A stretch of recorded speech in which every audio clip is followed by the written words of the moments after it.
رمضان مبارک کا پہلا جمعہ ہے اور جمعہ سید الایام ہے۔ رمضان مبارک سید الماہ کہہ لیں یا مہینوں کا سردار کہہ لیں یا اللہ کا خاص مہینہ کہہ لیں، اور ہم اللہ کے خاص مہمان ہیں اس رمضان مبارک میں روزے رکھتے ہوئے۔ اب اگر آداب کے ساتھ رکھ رہے ہیں تو اللہ کی خاص رحمت کا مورد بھی ہیں اور موجب بھی ہیں۔ اس میں ہم یہ چاہتے ہیں کہ اللہ تعالیٰ ہمارے تمام مسائل، تمام پریشانیاں، تمام دکھ، تمام غم، دل کی تمام حاجات اور تمناؤں کو پورا فرما دے۔ اس میں جادو جنات کے علاج کے بعد حفاظت ہے، رزق کی برکت ہے، آپس کی محبت ہے، میاں بیوی کی الفت اور انس ہے، ساتھ کے ساتھ اولاد کی فرما برداری ہے، سسرال کے مسائل کا حل ہے، رزق کی پریشانی اور تنگی کا خاتمہ ہے، دشمن سے آئندہ حفاظت ہے، اور اللہ کی ایسی رحمت کا نزول ہے جس کی برکت سے گناہ معاف ہوں، اللہ کی بارگاہ میں درجے بلند ہوں، اور ساتھ کے ساتھ ہمیشہ کے لیے دل کا سکون نصیب ہو جائے۔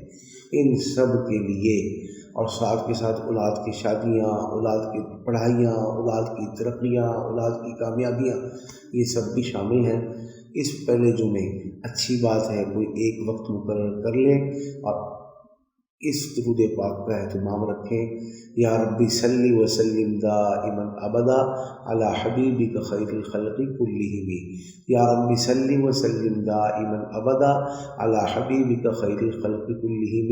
500 مرتبہ۔ اچھی بات ہے رات کو نہیں تو دن میں کوئی ایک وقت مقرر کر کے